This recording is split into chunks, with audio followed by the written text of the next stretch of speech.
Hey friend, welcome to today's episode of Friend Fusion. Friend, no matter where you are, no matter where you're from, there are so many things in store for you if you just show up. Today we're going to discuss relational liabilities and relational assets. Who are you connected to?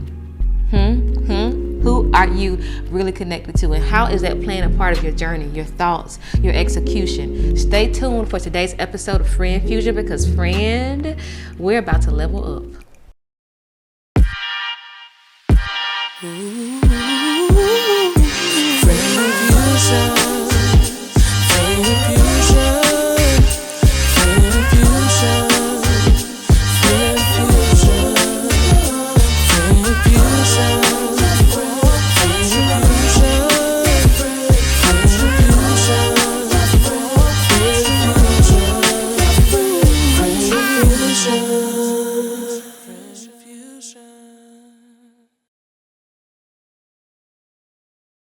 Friend Fusion. Marker and action.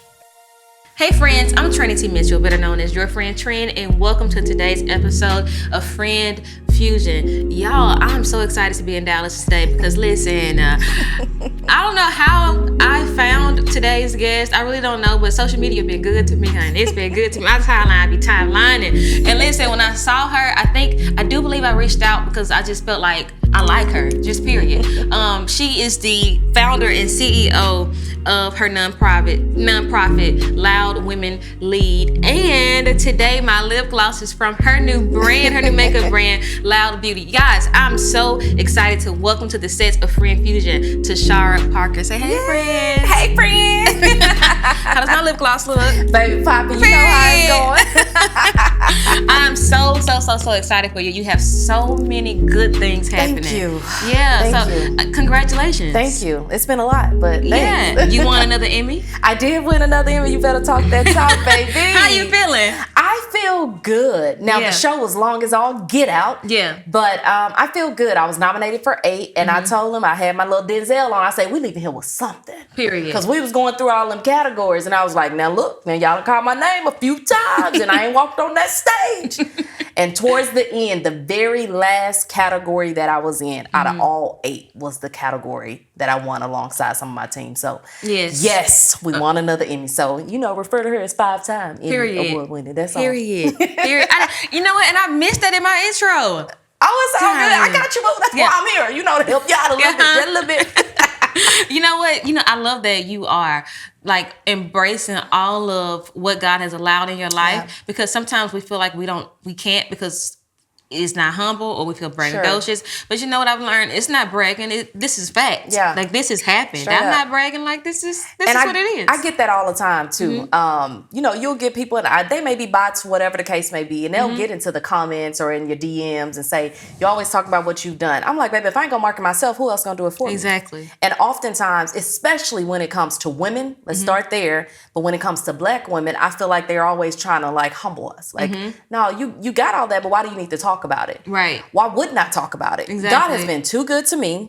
If you know where I came from and know my story, ain't no way I'm not gonna share my testimony and the test that came from it. Yeah. And I feel like a lot of people, when it comes to, again, women, they don't want us to talk about our wins. Now, when we lose something or we have a loss or a situation that happens, everybody want to come, oh, we so sorry, we so this, we so that. Well, hey, go on, tap me on my back when I win too. Exactly. So that's one of the reasons that I'm so forward thinking and speaking out mostly when it comes to, if I do get a win, hey, I'm gonna share it. If I get a loss, I'm gonna share that too. Yes, I love that. Yeah. So tell me, you mentioned your story, and I created our conversation today. I built out the conversation, and I was excited for the conversation, but I was praying as you were en route, and I just felt led to talk to you about your story. Sure. So yeah, tell me, let you testify to me. Tell me, friend. So let's see. Where do we start? Friend, where do we start from? Okay, so you from said that Houston, you know Texas, where I come from. Yeah, absolutely. From Houston, Texas, Trinity Garden, Fifth Ward, Texas. The real Houstonians gonna know what I'm talking about. Yeah. And if you think about Fifth Ward, Trinity Garden, and to have somebody like me to come from there and to be walking on an Emmy stage, baby. What is the garden? I don't know. So Fifth Ward, Trinity Garden, what's the way that I can explain it? Think about every stereotype that would be applied to a young Black female, a young Black person, whether it's the poverty rate, whether it's, I used to get the food stamps where we had food stamps out of a paper book, right? Same. Walking to school, all the things. And so for me personally, when I would have news crews, if we talk about the story and built into the narrative, when news crews would come into my neighborhood, they were never coming for something positive. Wow. So when I got into journalism, it wasn't one of those stories where I was one of those people like, oh, my dad used to watch the news all the time. My grandma, baby, it wasn't none of that. I used to see those crews come into my neighborhood all the time. And so when I would see them, it always created this anxiety in me because I was like, I know ain't nothing good happening for them to be here, right? And so when I got into news, I was like, you know what? I'm going to make sure I tell stories about people that look like me, that are misrepresented or underrepresented, especially as it comes to mainstream media, and make sure I can tell some good stories about them. So when you look at the way the story has unfolded over the years, my dad was in prison, in and out of prison throughout my life. My grandmother raised me. She legally adopted me when I was 2 years old. My mom wasn't in my life majority of the time growing up. She's still alive. She's still around, but she wasn't in my life most of the time.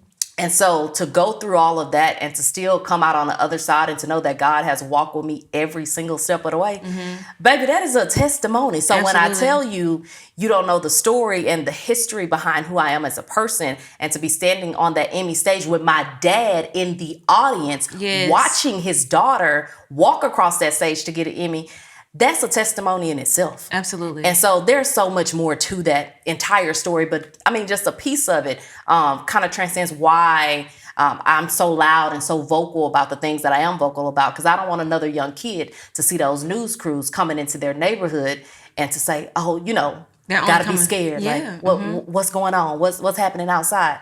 I want them to see me come out and be like, oh, that's just Tashara again. Yeah. Yeah. That's what I want. So you get to give back to the community. Yeah. You get to tell positive stories about the community. Yeah. And so tell me, how has your childhood transformed the way you think about media and people in those communities? I do want to say, you mentioned tell stories and giving back to the community. The community has given so much to me too. Yeah. And so when I get to go out and tell those stories, and all of them are not good stories, but when they see me, they feel like they know me. Yeah. And so when there is a bad story that does happen in the neighborhood, they're more willing to talk to me about said story. In fact, they might even reach out to me before I even know said story even exists. And so when you ask me how has my childhood, how did it shape, how do I feel about the media now? I think it has allowed me to see, now there are some things that have not changed, okay? There's a lot that has not changed. Yeah. But I think it has allowed me to see that there are some good journalists out there in the world, a lot of good journalists in the world. And a lot of them are trying to make sure that stories about people that look like me and you, and probably a whole lot of people that are watching this or listening to it, that there are stories out there that are positive about people that look like us. And so that's one of the ways I feel like it has transcended my view of media, but I think there's a lot to be done. That's why I launched a media company, Loud and Clear Media. So Absolutely. anyways, I'm gonna just throw that little nugget in there. But that's why I launched it, to make sure that we can continue telling stories like this, right? And we can have unfiltered conversations to where I ain't gotta be on the news and you gotta worry about, okay, well, you got 5 minutes to give me your interview, right? I can sit here and talk to you for 30 minutes, an hour, 3 hours, however long I decide to do so, without any filters, right? Yes. And we can just have a conversation about whatever we decide to talk about. So there are no filters when it comes to talking about our people. Absolutely. Yeah. You mentioned your dad being there last night. Yeah. And you also mentioned that he was in and out of prison during your childhood. So I'm sure a lot of people would wonder, how did you guys get from that to this, where he's now present and able to come and support you? So he was always supportive. And I think as I grew into an adult, I realized that my dad didn't have the best circumstances for himself. So when I say every stereotype that you can put on a young Black woman or a young Black man, my dad had me when he was 16 years old. What you was doing at 16? Right. That's what I'm saying. So at 16, there's no way that I would have been able to care for a child in a manner that I think would be a suitable environment for them. And so I think about the environment, and it was my dad's mom who raised me, by the way. I went to live with my dad when I was like 9th, 10th grade, but she raised me most of my life. And so when I think about the environment that my grandmother had growing up, and then my dad, obviously it being passed down to him, he was trying to do whatever he could to take care of his family. Yeah. And so that type of mindset has led me to understand, like, okay, I realized he made some mistakes and he was making some decisions that weren't going to bid well for him, but he was doing all that to make sure his family was taken care of. Yeah. And so when you boil it down, like, that doesn't change the mistakes that were made and the decisions that he made over time. It still helps me to see it just more with an open mind and to understand, like, nah, that's Pops. Like, yeah, like, I know he messed up in the eyes of a whole lot of people, but I realized at its core what my dad was trying to do for his family. So my dad was always around when he could be around. That's he was beautiful. never a dad that wasn't just in the picture. We always knew where he was at. Absolutely. Now, he might have been gone for a little while, but we you always knew knew where where he was at. Yeah. And even when he was out, and we were together all the time. And so when you ask about our relationship now, it's certainly been a work in progress. I have younger siblings, and I see how he is with them, right? And having a stable career and job and all the things. Yeah. And to see how he is with them, I'm just like, man, what I would have given to have that. But to see that, it just makes me so joyful for my younger siblings. Absolutely. Because they can grow up with my dad and they can grow up seeing him do things for them, going to football games, going to basketball games, going to this and that. And he came to my track meets. I've ran track all throughout grammar school, but That explains he the came- thighs.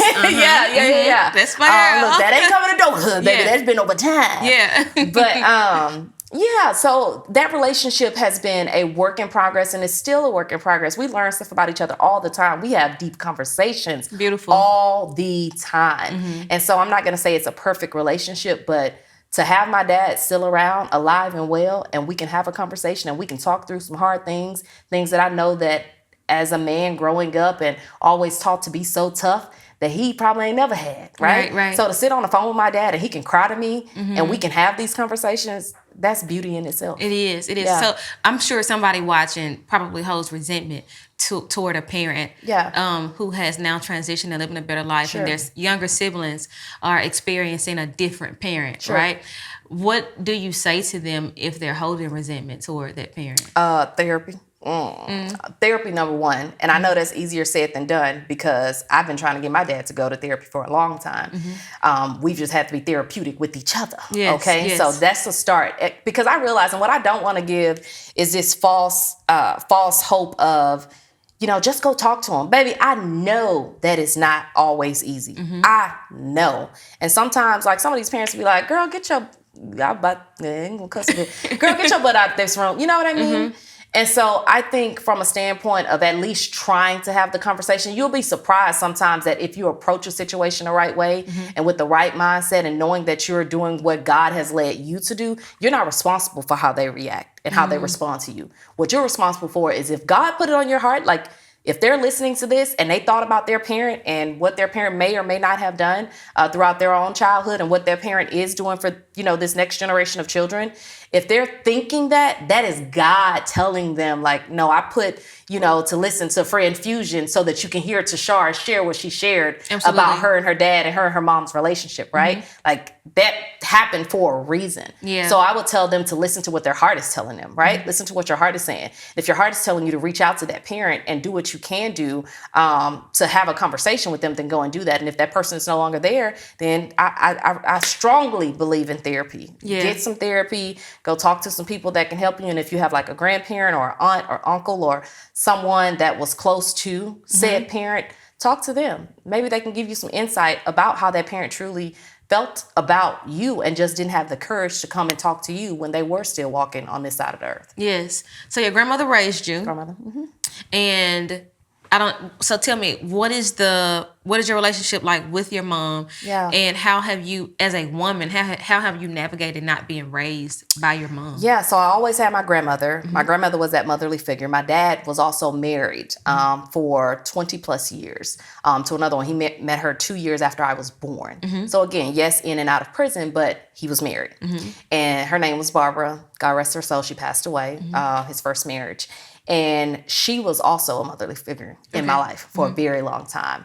And so I always had those motherly figures in and around me, right? To help guide me, to help me make right decisions. Now, I made some crazy decisions, but I always had them around. Yeah. And it was a struggle, growing up, because you always feel, well, why she didn't want me around, or why, Why isn't she reaching out? Why isn't she trying? But again, my parents are 16.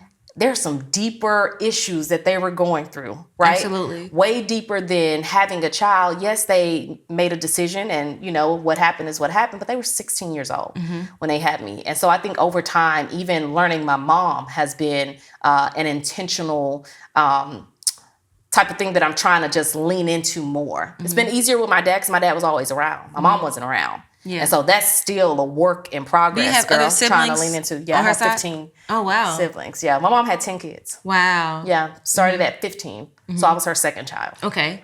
So how's your relationship with your siblings? It's good. It's beautiful. It's good. So when I go home for the major holidays, so like Thanksgiving, Christmas, I get to see most of them, if not all. We meet up at different relatives' homes, and yeah, we have a good old time. So is that a part of the group chat you were talking about? No. Okay. Oh, God. The family group chat is off the chain. And we ain't going to get into all the election stuff, but the family group chat is off the chain.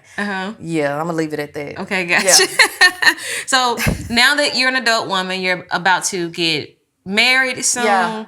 You transitioned from, you're not doing news anymore. No. Yeah. I transitioned out of local TV. Okay, so tell me, what made you say, I'm doing something new?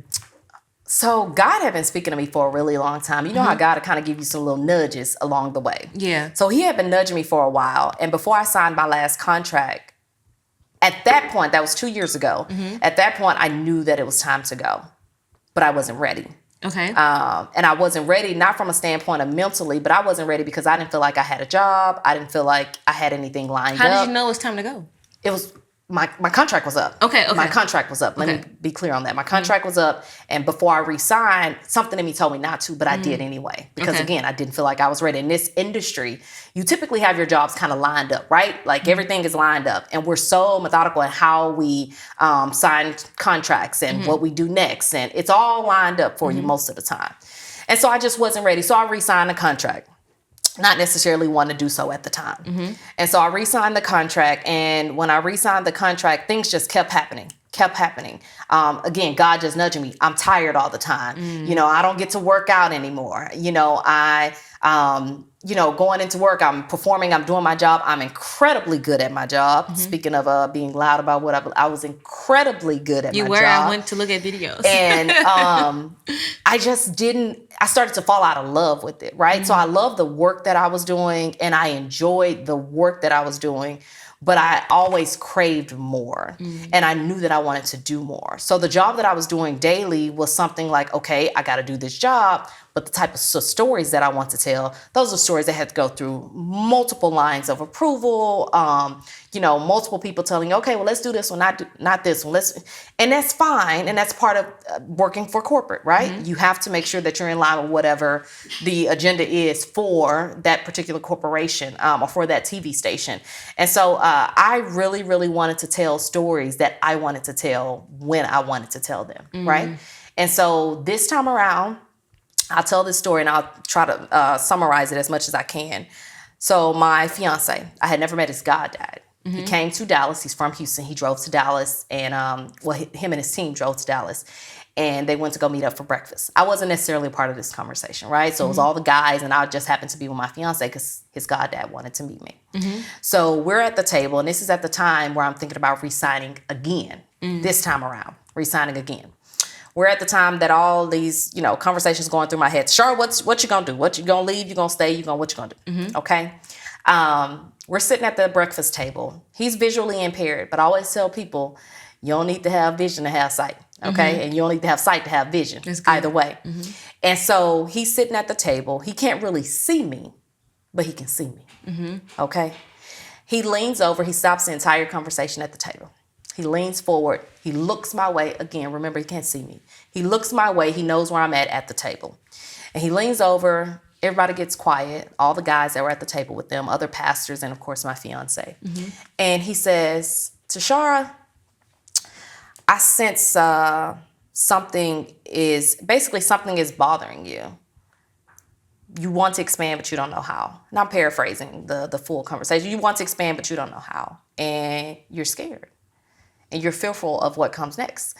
And I was like, now, wait a minute. Right. And I'm looking at my fiance. I'm like, you know him. Like, what you tell him? And he's like, I ain't telling him nothing. But apparently he's been prophetic. Like, he's a pastor, so he's been prophetic his entire life. And he used to do this to my fiance all the time, you know, speak these words into him. And so when we leave, I was like, did you tell him? And he leans back and leaves it at that. So I'm over there dumbfounded, like, what just happened? What did you say? So I was like, well, yeah.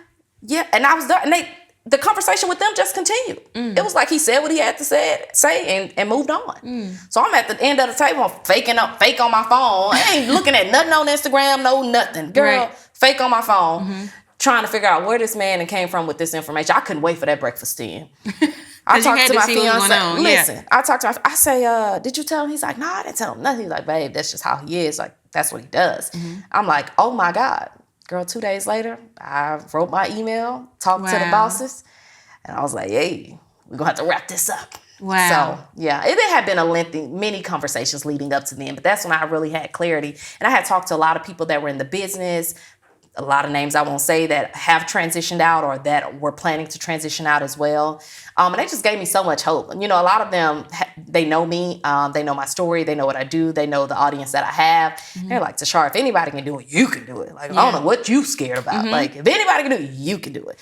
And so a lot of them poured into me. And that conversation is what really like sent me like, okay, yeah, go ahead on. And this is where you started Loud Media? This is when that happened, a month or so later, I started Loud and Clear Media. Wow. This episode is great, right, friend? I know. Join me for more episodes just like this one in my Patreon community. That's patreon.com/yourfriendtrend. I cannot wait to connect with you in real time. So tell me, how has the progress, what has that been like? The journey of starting your own media company? You get to tell stories when you want to tell them all the things. So, entrepreneurship is ghetto. Let's just keep it. It's giving very much ghetto because it's chaotic, you know, and I like structure. I've had structure my whole life from a standpoint of working for corporate, right? You had structure. You went in, you did your job, you got your paycheck every 2 weeks, structure. Entrepreneurship, you might get a client this week, a month later, you might not get a client, okay? And so for me, what has been freeing and what has kept me focused, right, is God showing me that being obedient to him is what's going to continue to guide me. Absolutely. And I'll never forget when I got started getting text messages because I wasn't even worried about the Emmy Awards being announced, the nominations being announced. Wasn't worried about it. I'm just over here trying to build a business. I done left the station. I'm over here trying to build a business, right? I ain't paid attention to it. So I started getting text messages, your name all over the Emmy, da-da-da, your name all over. And that was literally God nudging me because that was within the first month of me leaving. And I was terrified.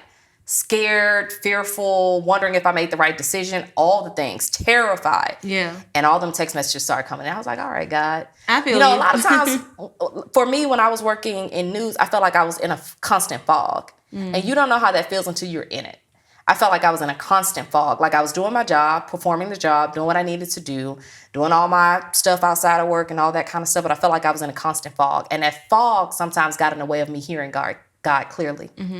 And so when I left, I felt like I had a lot more time to journal, a lot more time to really lean into who God is, a lot more time to read my word and to understand my word, right? And so I started to hear God more clearly. And so I felt like when I started getting those text messages about all the Emmy nominations from other people that was reading on it and waiting for it to come out, that was God saying, you made the right decision. Just keep following me. Keep being obedient. I'm going to put the right people in the orbit to make sure that they see you and you see them. I love how God is at the center of all your success. Yeah. So tell me, what did the foundation start with you and your relationship with God? I mean, my grandmother had us in church all the time. That's number one. Yeah. I grew up in the church.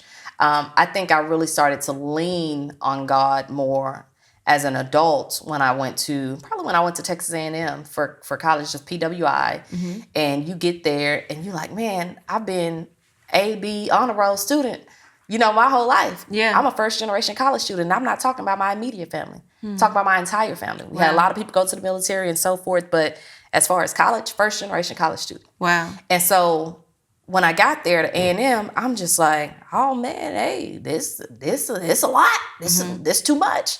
I cried many, many, many nights at Texas A&M because I didn't feel like I belonged there, right? Wasn't making the grades, wasn't doing good.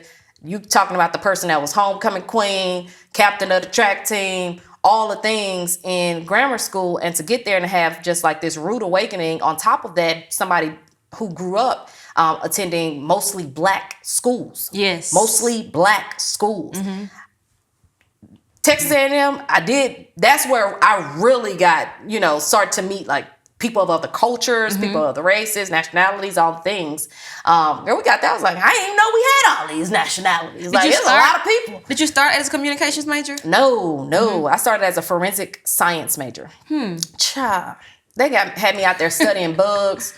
The major was situated under entomology. Entomology is a study of bugs for anybody who don't know. And why would you know that? Because it's just so random. Entomology is a study of bugs. So I started in forensics. I had watched way too much CSI, all that kind of stuff. Thought I wanted to go out there and do my little dissect and figuring out how they died. No, boo.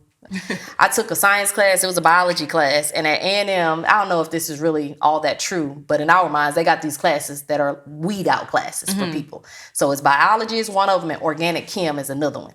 And so I was taking a biology class. Baby, I made a 13 on that exam. I say, oh, baby, did I get my name right on this thing? And so when I made that 13, I went to my advisor. I'm crying, all the things. She was like, well, you're a really good communicator. And so I really just had to start to think I never even thought, thank you. I never even thought about going into communications. Even with everything I saw in my neighborhood with the news crews and all that kind of stuff coming into my neighborhood, I never thought about I didn't see me doing that. I just didn't see that. And so we started having those conversations. And I remember when I was in middle school, Betty Rasmus, I'll never forget her name. She was one of my English teachers. She used to put me in all these competitions because she saw that what I didn't see in me, obviously, in middle school. Right. And she used to put me in all these, what we call in Texas, UIL competitions. And UIL is basically where you go and you get on stage, and it's a whole lot of different ones, but one of them was speaking, right? Okay. So I was speaking in front of all these audiences all the time. You weren't through shy? this competition. No, was not shy. And Being so, loud. Girl, right. No way. So doing all those competitions, I started to think back to that. I was like, well, maybe I could do this communication things. And that's where journalism came in. And then the storytelling part of journalism came in for me, pulling on my childhood and seeing those news crews come. And I'm like, nah, we're going to make it to where some little kid ain't going to be worried about looking out the door trying to figure out why they see flashing lights and why they see news crews. And it's like you seeing those, considering where you are now and the things that you've accomplished and all the things you've done, how you've served in the news industry. It's like God was planting a seed back then. Yeah. Yeah. Absolutely. Absolutely. So tell me, what's been your greatest lesson that you've learned in the news industry? Ooh, that journalism is needed. Like for real, for real. Journalism is needed to hold powerful people accountable. These people ain't being held accountable, man. And people ain't being held accountable is why we in the position that we in. Yeah. Whoever listening can take that how they want to take it. But journalism is powerful, and if it's done the right way, you can really, really hold people accountable powerful people accountable the way that they need to be held accountable. And you can truly uncover stories that matter. When I got into journalism, I didn't think that I was going to get involved with the Crown Act. I didn't think that I was going to ever testify in front of lawmakers. For what? I ain't no politician. What I'm going over that for?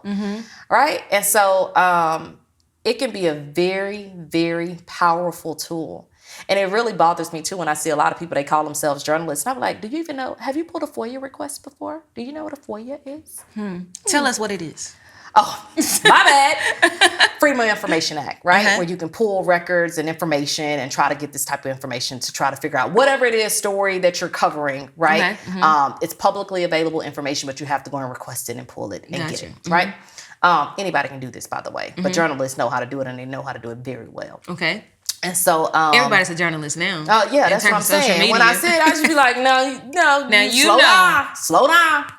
So I think that holding people accountable and making sure that we're able to tell the stories that need to be told is probably the greatest lesson that I've learned being in the media. Because a lot of people, to your point, now that social media is around, they see it on social media and they forget you got these hardworking people that ain't getting paid what they need to be getting paid. Right? That's out here sometimes risking their lives to bring you said story and to get you that information. Then you get people on social media going to take it. That bothers me too, when they go and take from these news outlets and then going to post it on their page and they're not crediting back to where that information came from. They didn't work hard to get that information. They didn't work hard to write that web story for you. Right?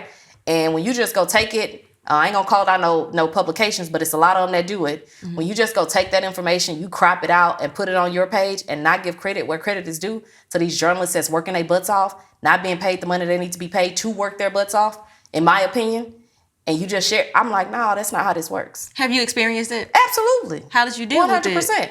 What you mean? How you deal My with it? followers dealt with it for me. I ain't need to deal with it. Period. Sure, baby. The cousins don't play. I They do love not that. play. Yes, They yes, and then that's we'll right. get mad. You got a lot of cousins. They're a little petty. They're a little messy. They go start commenting on them people posts. I say, now don't do that because that's gonna reflect on me. I'm the big cousin. You gonna go over there commenting. They gonna come over here to cousin page.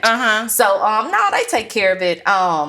That's so cool though to have it is established sweet. a community like that. Yeah, it's very, very sweet. And they're very passionate. And like I said, when it comes to, a lot of times I don't even have to say nothing. If somebody get in my comments and start acting a fool, baby, cousin's gonna get there before I even see the comment. I love that. Yeah. What made you call your community cousins?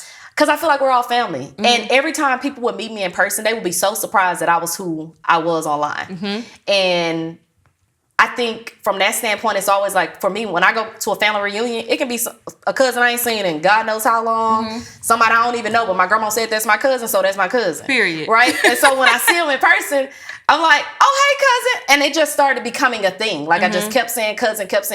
And so now when people see me, girl, we done been all the way in London, Paris. I mean, just random places around the world. Yeah. And people will randomly say that in the airport. Wow. That, hey, cousin. I look back, I'm like, oh, hey, That's cousin. crazy, yeah. You know? And so people just started to really feel like they didn't, now they got a little too close. I say, now y'all not My first cousins. cousins. Now, No, they don't- not first cousins. They distant cousins. Like fifth and see, sixth. that's what I'm saying. See, sometimes they be trying to get too close. Because you pregnant, girl, now you ain't first cousin. Right. You down the way. So I think just treating everybody like family. Yeah. Because I think ultimately everybody wants to have like that family member that they can call on, or friend that they can call on when they need them. And that's where it came from. I love that so Treating much. everybody like family. Yeah, I feel like your personality is so big. You've had all of the success, and you had every reason to be loud about all the things, right? How have you dealt with jealousy? Ooh, I don't know that I've dealt with jealousy well. And I say that from a standpoint, I'm an empath. I feel what other people feel often, deeply. And when it comes to jealousy, I think a lot of times I try to paint it as something else. I try to say, oh, well, maybe it's not that. Maybe he or she is going through something. Maybe they're going through, well, they just, I'm always looking for a reason that that's not it. And the bottom line is sometimes they really ain't like you to begin with, if we gonna keep it a buck. Yes. Right? But they cleave to you, okay, because of the position that you were in. And because of whatever so-called notoriety or whatever it is, you can paint it however you want to paint it or use whatever word you want to use to describe it. Yeah. But they really ain't like it to begin with. So that jealousy has been there, and you were trying to think that this person was your friend this entire time. And they're just slowly revealing themselves. Yeah. And you're seeing all these situations over time, but I kept making excuses for all the situations, right? All the behaviors. Well, maybe they're going through this. Yes, behaviors. Maybe they're going through this. Maybe they're going through that. And it took a minute for me to truly recognize jealousy, like, as what it is. And so when you ask me how I've dealt with it, I think I'm still dealing with it. I'm still trying to figure it out. Yeah. I talk to my therapist about it all the time. I'm like, but is it really that? Because everybody be talking about they got haters, but I'm like, everybody ain't got no haters. Everybody ain't hate. Okay, so When it comes to jealousy, I think for me, it's a work in progress. yes. To recognize it and to also be able to move past it. Because again, one thing I've learned as an entrepreneur is you got to hire and fire people fast. If they ain't doing what they need to do, you need to get them out the way. Right? If they're not committed to what you're committed to and going to treat your business how you're going to treat your business, they don't need to be in your business. And when it comes to, back to the conversation on jealousy, I think I've had to slowly learn that when you see those behaviors, you need to recognize them immediately. Name it. And get out the way and name it. Thank you. Immediately. And get those people out the way. And get them out the way quick. And don't lose no sleep over it. I've definitely, don't lose sleep over it. I have definitely gone seasons where I sense the jealousy, I feel it, but I don't want to name it because I'm like, just like you. Yeah. Like, they got this going on, they got that going on. Yeah. And led to some of the worst experiences. Really? Yes. So can you tell me? Wait, I want to hear an experience. Give me one example. So, wait, do I want to do that on this show? Give me another one if you can't do that one. Okay, let's. I'm just saying. I love you interviewing me. Okay, so I think okay, I could share this one with you. Mm-hmm. Okay, so I think this is probably the worst decision I've ever made in friendship. Yeah, the worst. And I can't say that I necessarily picked up on jealousy like early on in a relationship, but I felt like my decision to relay some information was the perfect opportunity for them to release everything they felt about me. Ooh. Yeah. And you said that was the worst decision? It was the worst decision. I would never, ever in life again tell somebody their husband cheating on them. Oh, wow. Oh, so they didn't give you information that was positive for the friendship. I'll since you're interviewing me. So I want to know. Yeah. So here's what happened. I felt like she had her different reservations about me already. Probably, yeah, sure. You know what I mean? But she was the only friend that I had that I shared commonalities with in that season in terms of like music, all the things like serving at church, being in ministry, like all the things. So I felt like we shared that. Okay. So I wasn't, the unfriendly things that I may have experienced in our passing, it didn't really bother. I decided to ignore it. Not that it didn't bother me. Okay. I decided to ignore it because I enjoyed sharing that commonality. That makes any sense. Okay, so as time goes on, it's so funny how you think in your 20s and how you think in your 30s. I thought that we had developed a bond. Yeah. Like, you know what I mean? Regardless. Because, how can you develop a bond with somebody that you don't even feel safe with? It's just how you be thinking. Girl, you better preach on it. But our minds, you don't feel safe around this person. Yeah. And you can't really share all these things. And you tiptoe when you are sharing things. Yes. So if you're doing that, you're already having those reservations. But go on. We don't have a bond. This is not your sister, sis. You know what I mean? Yeah. So anyway, long story made short, I go to homecoming in my school, and a friend of mine knows that she's my friend. Yeah. And basically, he's like, listen, I ain't want to tell her. I don't know how to tell her, but I'm going to show you this. And it was like all the... And I feel like, too, because of the proximity we had, the intimacy the platonic intimacy that we shared in our relationship, that I could share this with her. It's so funny because you think that people are like you. Yeah. In terms of how they're going to receive information, and they're not. Which is why I would never, ever do that again. Oh, my God. Because, it was just a bad decision, period. And so... I share with her. I share the screenshots with her. I share, because I ain't finna come tell you something without don't do that. You know what I'm saying? And I also ultimately I realized how it could impact her life. Right. I knew that it could mean if somebody found out about this, I knew this mean he's gonna lose his job, which is gonna affect you. Yeah. All these things. So I felt like as a friend, it was like sticky, but she needed to know this. You know what I mean? And so. Tell the girl the story, give her the screenshots, all the things, everything's, whatever. We meet up the next day. I think we go to Target or something. At the time, my stepson was really young, so we go to get him some shoes or something. The weather's changing. And I'm thinking we're just, me and Shar, we're just, we at Starbucks. So there ain't nothing going on. Girl, after that day, I think she really just wanted to meet up with me that day to give me my things that I had at her house. Oh, wow. Yeah.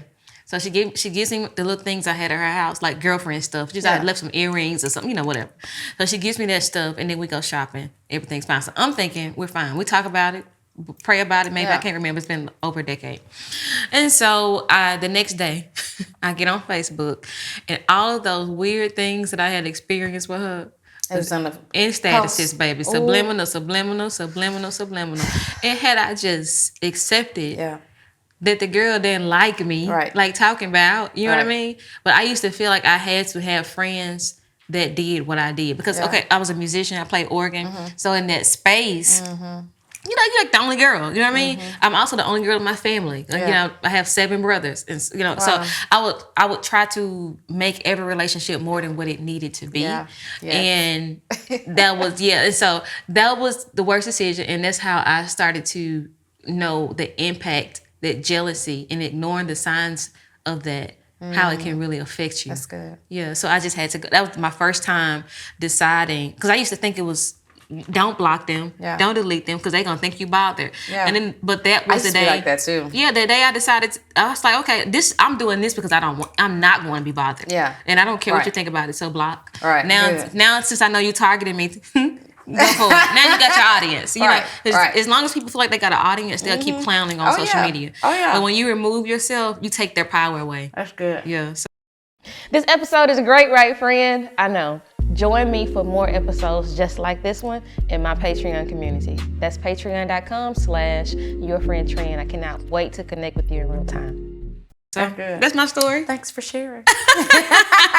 So what is your story in terms of jealousy? That comes to I've mind. had a lot of people in my life. I'm in a very public position. Yes. And it was just people that would come in. I won't even give you a specific situation because they will know automatically. Okay. But it would just be people that come into your life only because of where you are. Like, you ain't trying to build a bond with me. It goes back to exactly what you said about feeling safe, right? If I feel like I have to tiptoe around you and I can't share certain things around you, that is not a friendship. And I think a lot of people feel like, oh, well, maybe I'm just closed off, or maybe I'm just, 1, 2, 3, 4, 5 other reasons of why you don't feel safe around this person. You don't feel safe because your body is telling you. When your body tells you don't feel safe, your body will literally tell you, like, you'll have a pit in your stomach, like, Yes. you will say something like, oh, I probably should have told her. And ain't nothing messy, just like whatever it is. Yes. You didn't feel comfortable sharing that with said person. And so I would just have situations where, I would share something with someone. It will be about me, not about anybody else. I ain't talking about no messy stuff, but about me, and it'll get to somebody else. I'm like, no, that was too intimate of a moment for you and I to share, for you to go and share that. And in my mind, I'm thinking, okay, well, the only reason, now I think this way, the only reason that person needed to go and tell somebody else that is because you wanted them to feel a certain way about me, which is whatever you're feeling deep down and haven't shared with me. I can't stand. I was just talking about that. They're going, because you got an issue with me, you want to go try to get you some ally. I can't stand it. But you ain't even talked about your issue, right? You ain't even shared your issue. You just want to talk to the other people. Yes. So that they can feel a certain way and validate whatever issue you feel like you're having. Yes. But you ain't came to talk about it. So when you think about jealousy, that's your way of acting it out. Yes. Right? As opposed to just coming back to your friend and telling your friend what's going on. Absolutely. I have friends that I've had for 25 years. Have another friend that I've had for 15 plus years. Yeah. And when I tell you we sit there and clown each other, talk about everything under the sun, that's what being comfortable around friends looks like to me. So when I get around people and so-called friends, right? And I don't feel that comfortability, like, that's a problem. Yes, absolutely. You know what I mean? Because I know how I feel when I'm with them, and I don't feel like that with you. And we've been hanging out for months, or years in some situations. And it still didn't feel that comfortable, like, that's a problem. Yes, I like easy connection. Yeah, come on, baby. Easy. Come on, baby. This is easy. This is easy. I ain't doing much of that. This is easy. This We is just easy. talking. Yes, it's easy. Yeah, I agree. I like easy. When you got to try too hard, baby, nah. And another thing, too, like, you'll run into people that's like, oh, I'm so busy. I'm so this. I'm so that. You make time for what you want to make time for. Absolutely. Period. People always tell us whether they want us in their lives or Yeah. not. They It's up show to you us. to respect it. Yes, it's up to you. And I think a lot of times we think that it's people doing something to us, and we hold these grudges and these outs with people. Yeah. But honestly, if we just accept what we're experiencing, we won't even experience some of the heartbreak that we experience. You don't need that lip service. Absolutely. You're going to show me what you want to show me. Absolutely. Absolutely. So in terms of, this is friend fusion, so let's talk. Yeah. So in terms of discovering the best of friendship and the worst of friendship, Sure. share with me what has been your greatest lesson in friendship. Ooh, greatest lesson in friendship is to show up for the ones who show up for you. I think a lot of times when you just mentioned, like, friendship should be easy. There are going to be times when you run into things. Sure, we all human, right? But connecting to people, connecting and sharing, that should just come easy and natural, right? To you when you're in a safe space. Yes. And so I would say the greatest lesson for me is just making sure that I was showing up for my friends that would always show up for me. Because I'm again, the position that I'm in. So I'm always running, working, doing this, doing that. And it would be certain things that I was missing. And I'm like, how dare you? I had a friend call me out. She said, now you done missed 3 birthdays. You missed this one, we're going to have a problem. Yeah. She was comfortable enough to say that to me, and she should have been. Yes. Right? And so how dare I not show up for this person that makes time, I would just say a whole attorney out here, a very good one at that, you know, doing all the things that they have to do, the 50, 60 hours they have to work a week. But she makes time to come to whatever I need her at. Yeah. Right? And here I am saying, oh, I'm not going to be able to make it. Oh, no, I needed to be called out. Yeah, you did. So the greatest lesson, for real though, the greatest lesson for me is making sure that I'm doing what I need to be doing in the friendship too. Yes. Because yes, it's an easy connection, but it still work. Like they're your friends. Yes. You gotta show up for your friends. Yeah. So I'm not gonna sit here and act like I don't want you in my life, because after a while you're gonna be like, well, I guess she don't really want to be around. And I ain't doing that to my friends. Yeah. Because I know how my friends gonna show up for me. Absolutely. Yeah. So tell me, in terms of relational assets and liabilities, has there been a moment where you realized that being connected to a certain person was a liability? Ooh. Wait a minute. Connected to a certain person was a liability. Dang. Let me think.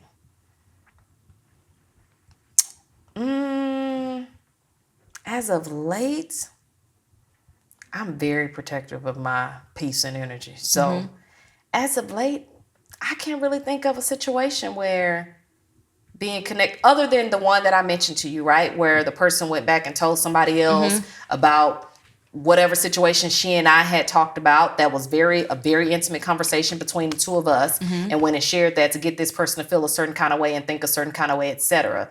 That's the only situation I was like, if I keep you around, you gonna get something that you can run with, and that ain't gonna be good for either one of us. Yeah.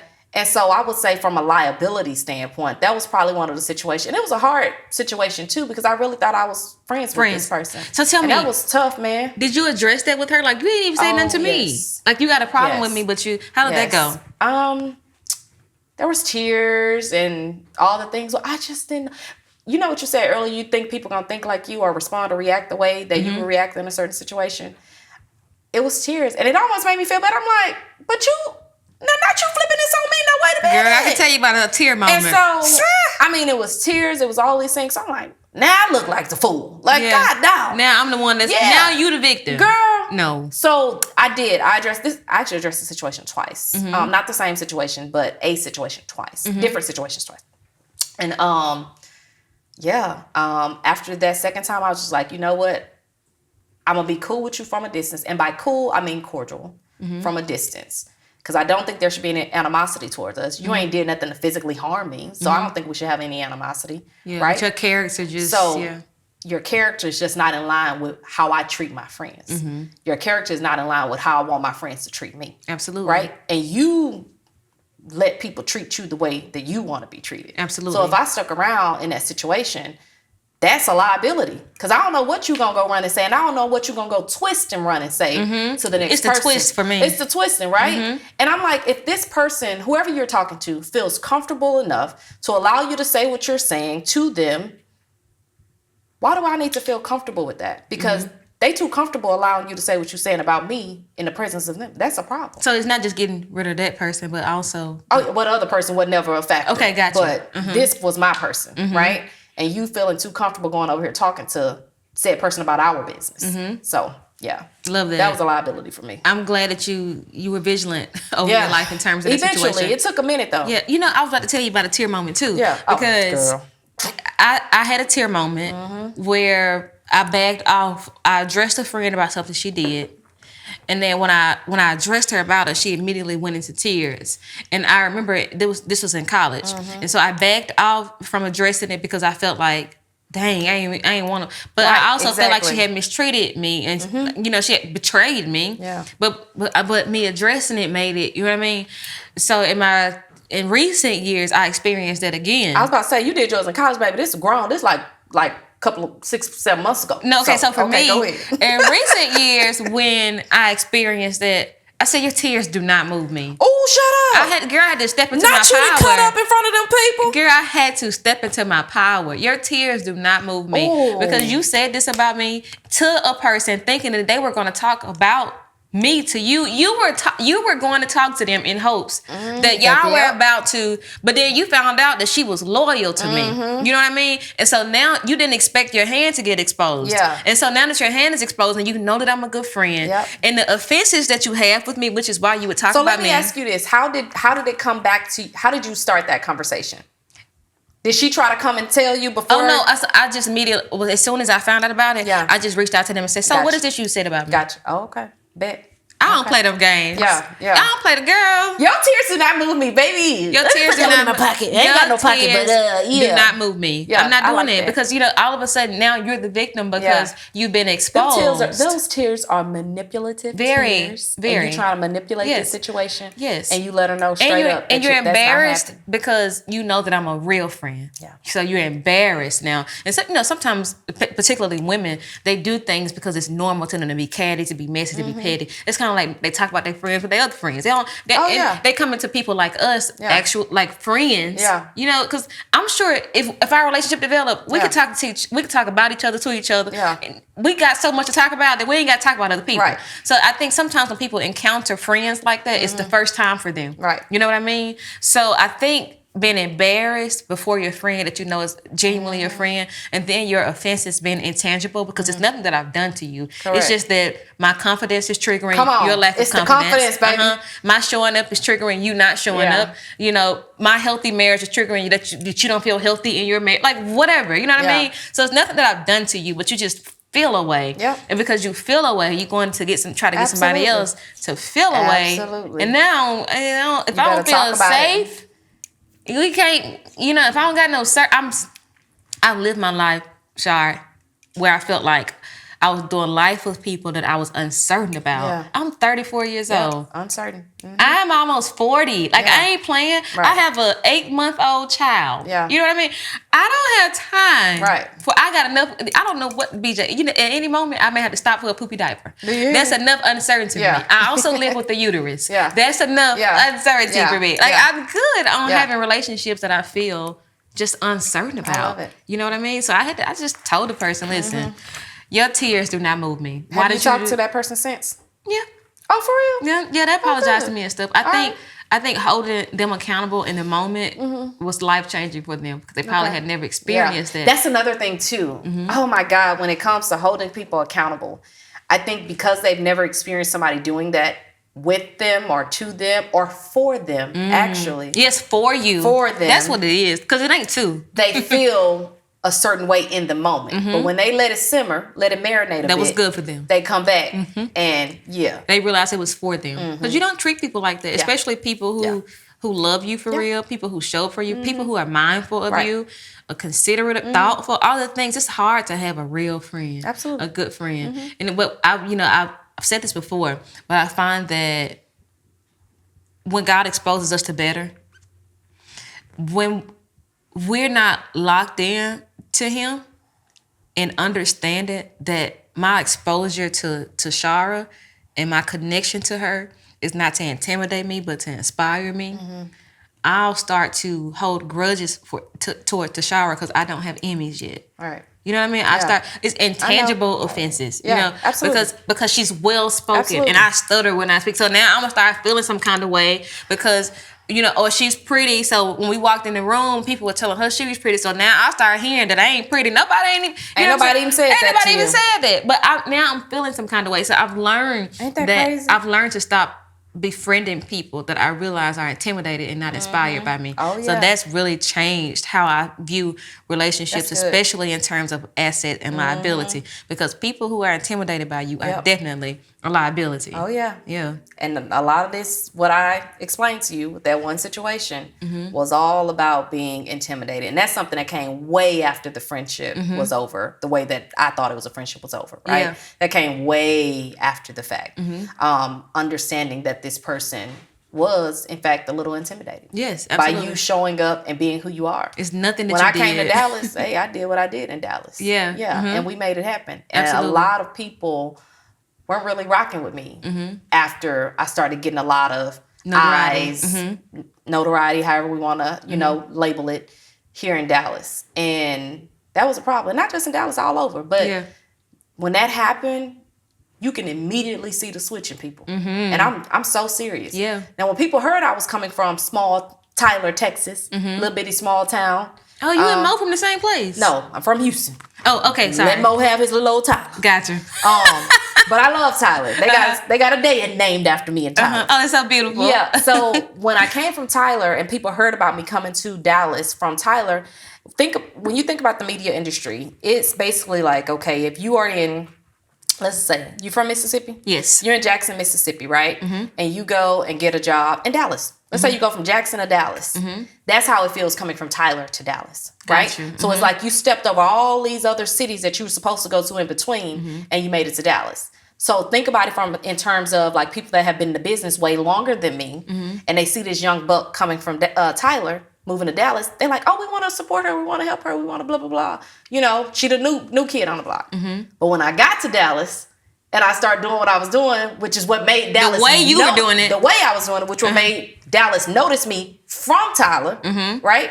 So when I got to Dallas and started moving how I move and doing the things that I was doing and getting the support that I was getting, then it started becoming that whole jealousy situation and the situation of where like all these people who I thought were going to support me and perhaps mentor me and guide me and, show me the way around Dallas and all those kind of things, that immediately, turned into that liability portion of the conversation. They literally become your enemies. Yeah. Like your enemies. Yeah. And a lot of times, I'm okay with knowing that you don't like me. It's when I don't really know. That's the problem. When I know you don't like me, okay, bet. I respect that. Yeah. You don't mess with me. We move. Yes. And I done had some that showed their hands way early. Yes. But it's when you in my face. Okay. It's when you may comment on a post. Girl, I can't tell you how going into entrepreneurship, when certain people see you moving into their space and their space. See you start their space. Yeah, go ahead. They see you start doing what you're doing in their space. All them little, whatever. Hey, Tashara, whatever. Anything, comment, whatever. They see you moving into their space. You don't hear from them no more. Oh, tell me about it. They ain't coming no more. Girl, you pouring alcohol on my cake. They ain't talking no more.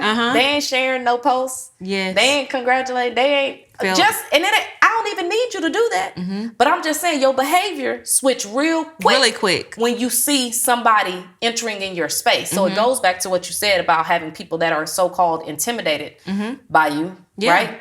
And when you enter in their space, they're like, oh, what's she about to do? Yeah. Hell, I don't even know what I'm about to do. I just got here. I'm going to make sure that you don't do it because I supported you. Correct. You know what I mean? Correct. Yeah, for sure. I feel Ain't that crazy? It's crazy. And sis. It sounds like you had a situation. Stop interviewing me. Listen, what is so crazy is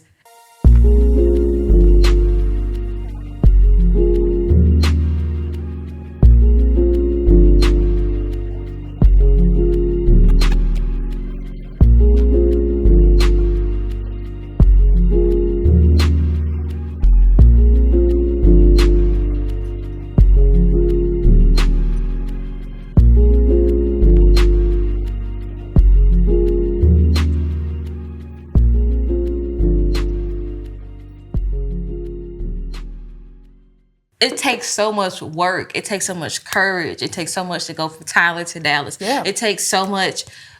It's grind. Absolutely. You know what I mean? Absolutely. And it's like, what I really hate about that is when people don't understand. And I want to challenge you if you feeling some kind of way about your friend, and it ain't really nothing that they did to you. It's really not that you feel that they don't belong in your life. You're just insecure. And I don't want you to feel embarrassed about it, because at the end of the day, what embarrasses you can empower someone else. You just got to own that.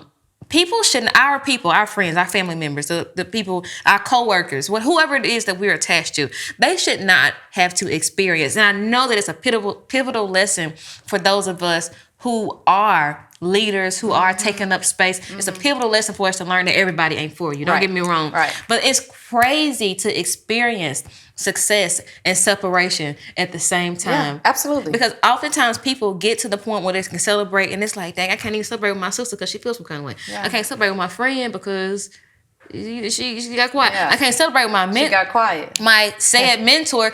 They were mentoring me until I got on did that this. level.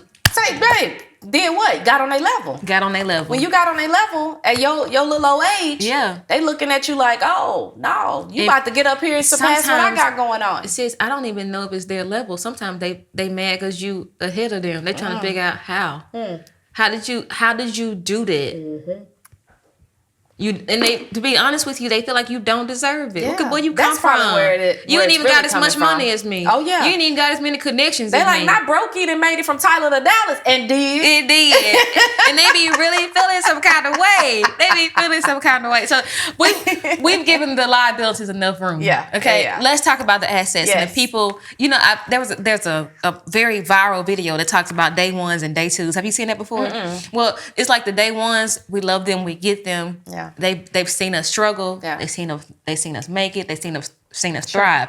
And then it's like day twos, people who showed up for us and just got it. Yeah. Like my friend Sarah is a day two. She's not a day one. She's a day two. Yeah. But in some ways, day twos have more of an impact on your life than your day ones because they come into your life and you're starting to scale. Your life is starting to change. Yeah.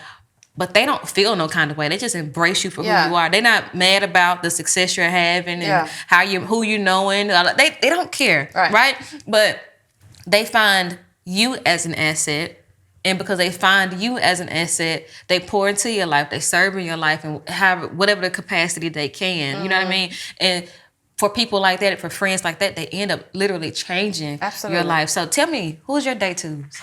Ooh. Tell me about a day two person. I want to talk about day ones that became day twos. Oh, love it. Yeah. So those two friends that I mentioned, one that I've known 25 years and the other one that I've known 15 years. We have, I don't want to say in and out of friendship because we never were not friends. Okay. My day one of the 25-year, we about to tussle in college. We were roommates in college too. We came from high school and we were roommates in college. That's all the hormones. We both from the hood. She had her boo, over there. I'm like, girl, gone. So anyways, she and I went through a little moment in college, but we was always friends after that. So she was a day one and became a day two. The other friend that I've known for 15 years, that's a 25-year friend. The other friend I've known 15 years, she definitely is a day two and came into my life in college, but really after college and just started pouring into me. She's just the most bubbly, giggly, funny, can have everything going on in her life. Yeah. But when she get around us, I mean, it's like all of that just disappears. Yeah. Because she wants to make sure everybody's happy. She wants to take care of everybody. We want to take care of her. We want to make sure she's having a good time because we know what she's going through, wherever, the situation has her at in that moment. And she's definitely a day two. And she has showed me the power of joy.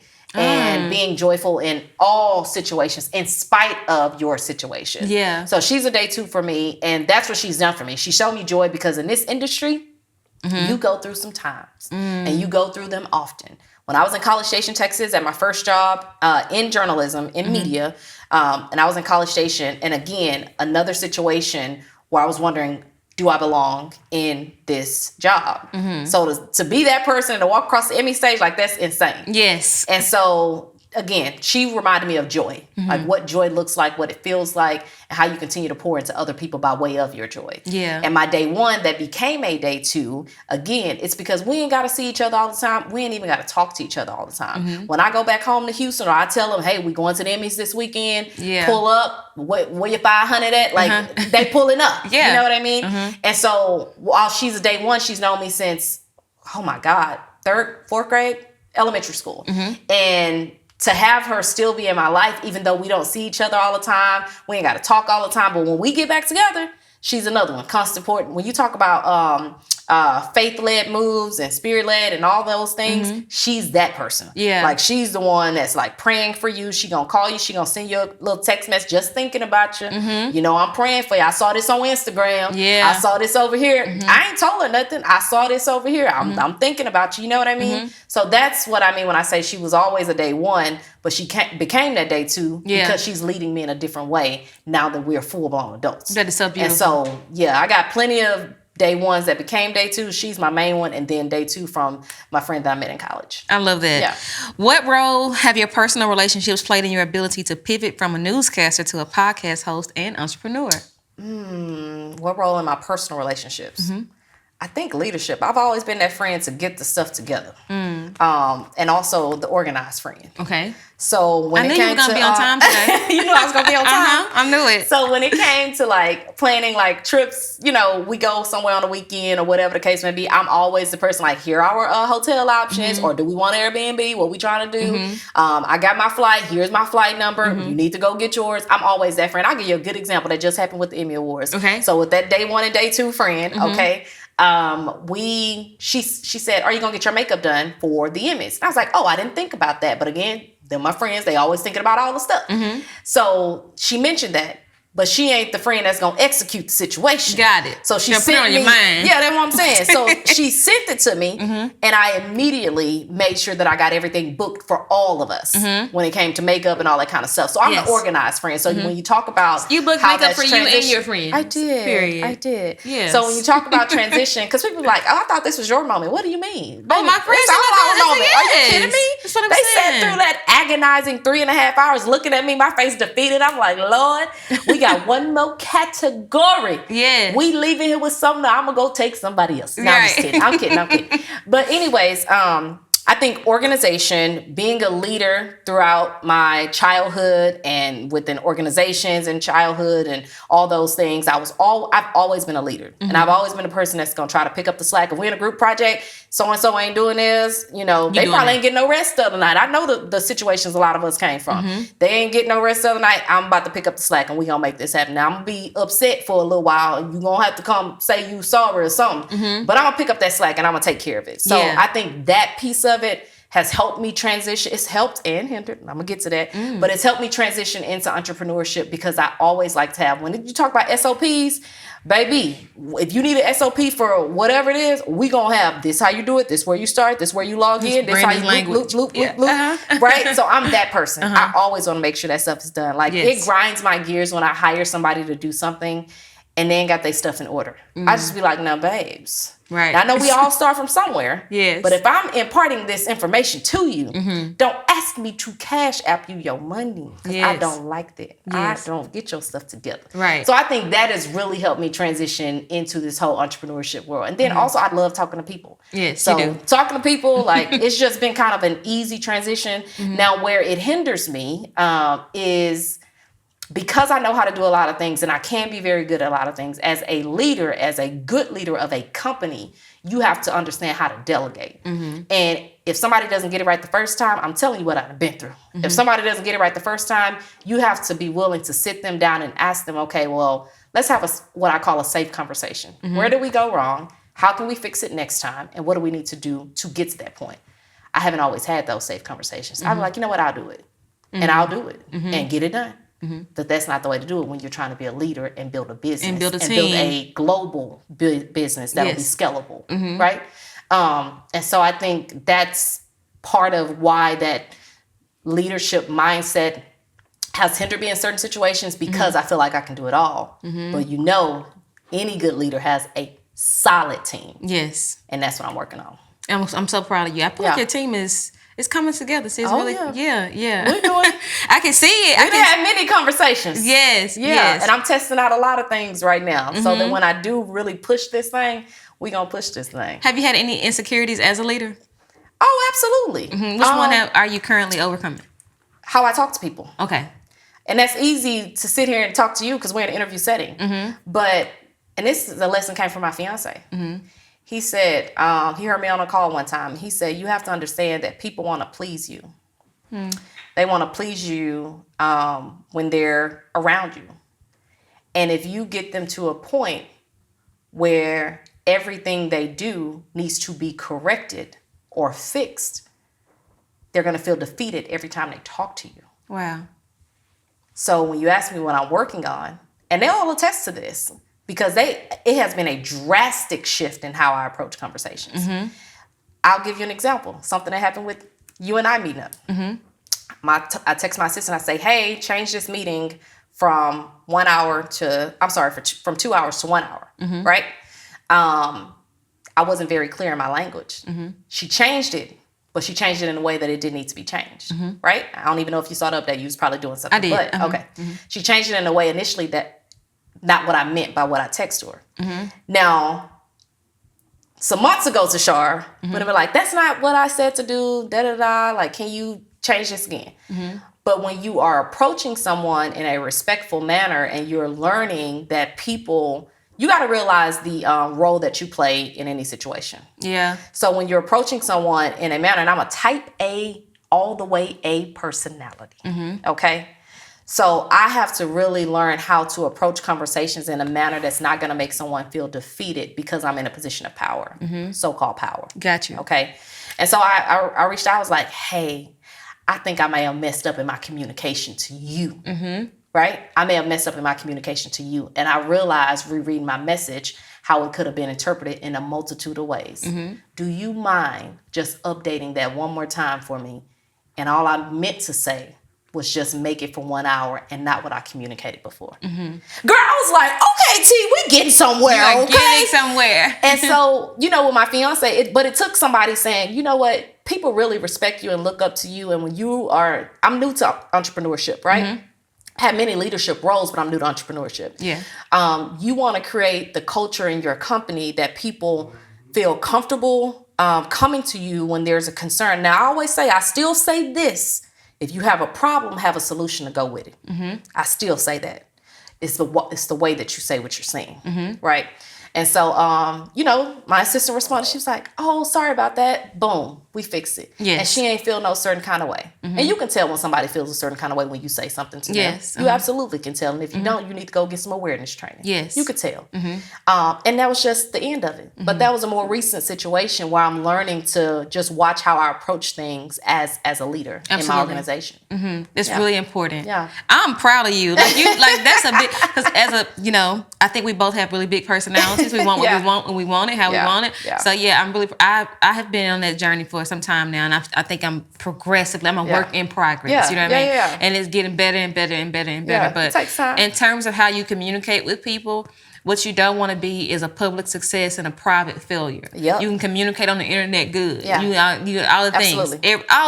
Friend, cousin. Yeah. And then the people who are literally experiencing you Yeah. every day can't stand you because Yeah. you created the bill. Yeah. You know what I'm saying? So yes, 100%. I definitely kudos to you, sis. Yeah, That's we working. big. We Yes. working. Now, my people gonna say they love me, by the way. I'm just saying. Yes. But I do still need to watch how I approach situations because I do realize, again, from my fiance outside looking in, he heard me on a call. He was like, people want to, I hate to say please you, but people want to do right by you. They want to do right by you. Yeah, you're paying them, but they still want to do right by you. Like they want to work for Tashara. And they value working for Tashara. Right? Yeah. And I think, again, having that type A personality, I'm like you. Like, I just want to get it done. Like, whatever's going to take to get it done, let's get it done. Yeah. So if I have to get it done, I'm going to get it done. But he's like, you need to give them space to figure it out. Right? And if you ain't giving nobody space to figure it out, it's going to be really, really difficult for you to build that team. To my people that you But trust to I get the job done. also got to learn that I can't be so, I'm very relaxed too in my communication. So he heard me one time saying, hey, boo, can you blah, blah, blah. Talking to one of the people that work for me. He was like, no. You too comfortable. You too relaxed. And so what we've experienced as I'm building teams is because I was so relaxed with people, which is where a lot of my type A personality comes from too, like being a little bit more like stern and rigor in what I'm doing. But I was too relaxed, right? And when you get too relaxed in certain situations, people don't respect what you're telling them. Yes. And they're like, oh, I'll get it done when I get it done. I had somebody tell me, oh, I just had too much to do today. This is somebody I'm paying, by the way, to get something done by a deadline that this person set up. And they tell you they had too much to do today and the project gonna be a week out.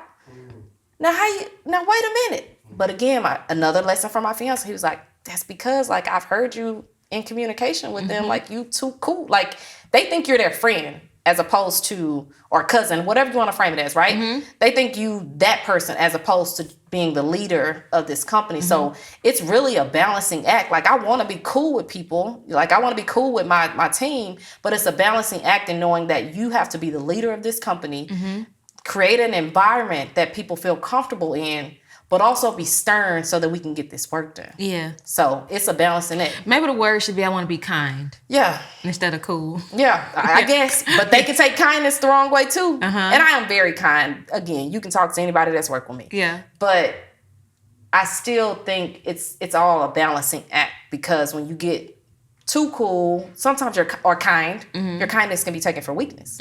And I've had too many times where I'm just like, okay, it's fine. Or again, I tell you earlier, I'm an empath, so I feel how other people feel. You tell me something going on in your life, I will quickly tell you. But kind is not nice. Like, well, nice is the... Oh, we know. Yeah. We know. But what I'm saying is it can be misconstrued. That's true. And so I've had situations where somebody tell me something going on in their life, and I'll be like, oh, it's okay. You know what? Just let's cancel our meeting. Let's meet next week. You can't do that as an entrepreneur, as a business owner. You can't. Like, babes, I get you feel and you want to feel with this person, but you can't do that every time. And it became like this cyclical process of that, it always being something. And it doesn't mean that you can't extend compassion or grace for them, but at the same time, you got work to do. You got work to do. Yeah. So I feel that. That's a learning and lesson and struggle, and yeah, we on that journey. Yeah, me too. Me too. Me too. So tell me, before we leave today, what advice would you give to women struggling with all or nothing in terms of thinking that relationships are all or nothing? What advice would you give to women? Because I feel like a lot of people, when it comes to friendship, when it comes to connections, when it comes to even transactional relationships, right? Yeah. Some women, in terms of taking their place, taking up space, being loud, they feel some kind of way when relationships aren't we cool. What you mean? In terms of, like, say for you and your employees, right? It's cool to be cool, but they misconstrue. Yes. You know what I mean? Yes. The relationship. Yes. So it's because the relationship cannot be all or nothing. Right. You know what I mean? They feel some kind of way. But you know, so what is your advice to women who struggle with those blurred lines, even though you're on that journey? Yeah. So I'm glad you ended it with that. Definitely on a journey, because I do want to be cool. Like, I want to be cool with the people that I'm working with. Like, you spend too much time with these people not to be cool with them. Yeah. But it doesn't mean I need to be going to dinner with you or going, to hang out, to go to a movie, whatever. Like, it don't mean we need to have those kind of things. Work stuff, yeah, sure. But I'm saying we don't need to be doing all that other stuff, right? Yes. And you at my house and care now. That's what I'm saying. And so I do think for women who may be struggling with that, I think it's just setting those boundaries up front, right? Like, you have values, you have your boundaries, whatever that looks like for you, and just making sure that that's clear, because you're going to get into a situation where somebody's going to, I've had some crazy situations where people have literally called me out and said, well, I thought she was my friend, but she's not working with me no more. And I'm like, what? I worked with you once.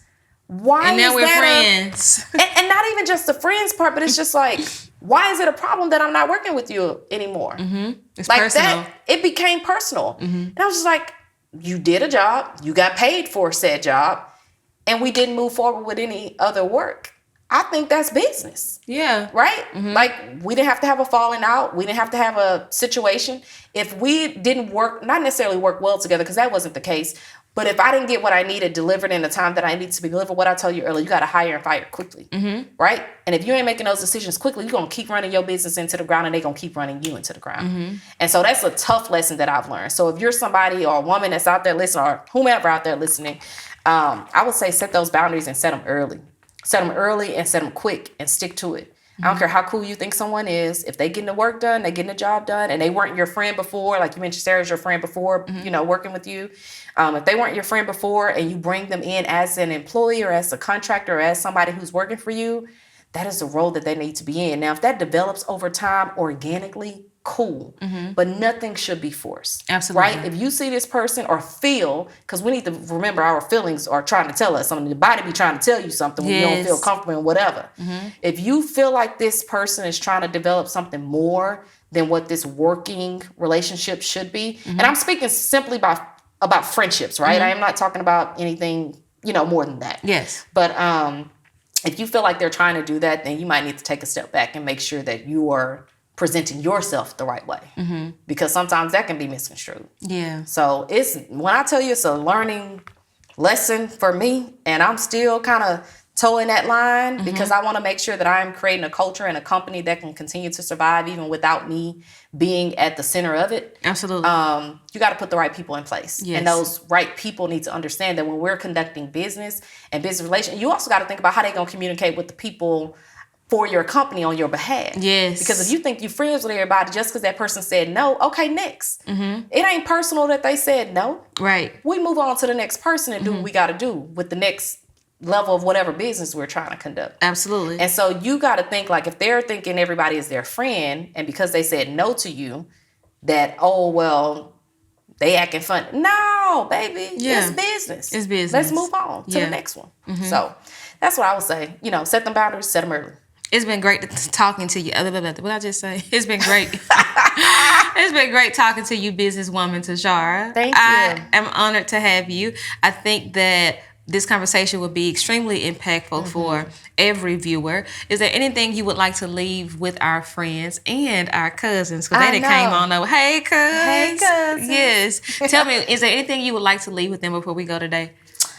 Just remember who you are. You know, I talk a lot about authenticity as it relates to being in the workspace, as it relates to entrepreneurship, as it relates to anything you're doing in life. I think a lot of times we are looking for a version of ourselves in somebody else. We're waiting to see who that person is, but the person is already inside of you. And I think from an authenticity standpoint, and I know the word has become a real buzzword nowadays, but I just think lean into who you are and what your purpose is in life. We chase our purpose, you know, in jobs, in people, in husbands, in wives, and all these different relationships. But you need to find out what your purpose is within yourself. Yeah. And when you learn what that purpose is, whether you're a cousin or whether you're a friend, I think that you'll really start to lean into who you are and lean into the authenticity of who you are as a person. And really, really find what your purpose is in life. I think so many people are trying to find their purpose, and that's why they keep getting in situations they shouldn't be in. Yeah. All right, we got to be loud about the businesses. Oh, tell God. friends, be loud. So be loud. businesses, Loud and Clear. That is my media agency. We can help you produce up your TV shows, podcasts, all the things. We also do consulting as it relates to public speaking. We host so many events to help women in particular get on stages and share their stories. Other than that, we have Loud Beauty. That is the cosmetics line. So if you need some lipstick and all the things, because that's what we launched with initially with 6 colors, hit us up, loudbeautybrand.com. We also have Loud Women Lead. That is the nonprofit arm, the philanthropic work of the work that we do here. So when I say we train women, some of those courses can go upwards of a lot of money. I'll just leave it at that. A lot of money. And so through Loud Women Lead, we train them for free for 6 to 8 weeks and help them share their story on our stage. That's beautiful. Yeah. Thank you for being here, friend. I appreciate you. Friends, I hope you've enjoyed this episode of Friend Fusion. I hope that when you finish with this episode that you feel inspired to move. I hope that you feel inspired to trust yourself.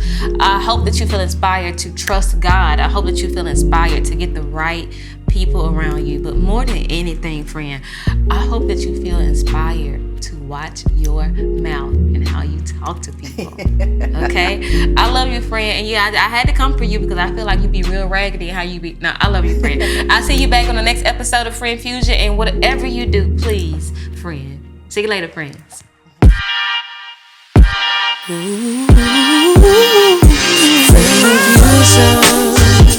Friend Fusion. Friend Fusion.